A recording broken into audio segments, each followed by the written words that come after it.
Kolkata airport પર બુધવારે runway પર પાર્ક કરેલા એર ઇન્ડિયાના વિમાન સાથે ઇન્ડિગોની ફ્લાઇટ અથડાતા દુર્ઘટના સર્જાઈ હતી। આ ટક્કરમાં બંને વિમાનોને નુકસાન થયું છે। એર ઇન્ડિયાની ફ્લાઇટની પાંખનો એક ભાગ તૂટી ગયો હતો। મળતી માહિતી અનુસાર એર ઇન્ડિયાનું વિમાન ચેન્નઈ માટે ટેક ઓફ થવાનું હતું અને રનવે પર પહોંચવાની રાહ જોઈ રહ્યું હતું।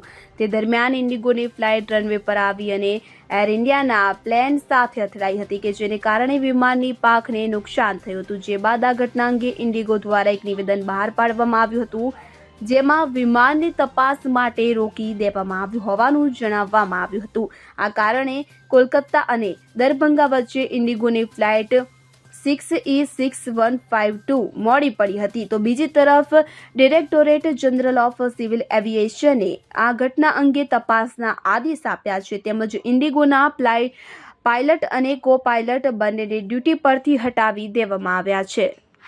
Bureau report CN24 news. હવે જુઓ દેશ દુનિયાની તમામ ખબરો તમારી આંગળીના ટેરવે। ઉઠાવો મોબાઈલ અને Google Play Store પરથી ડાઉનલોડ કરો અમારી CN24 ન્યૂઝ મોબાઈલ એપ।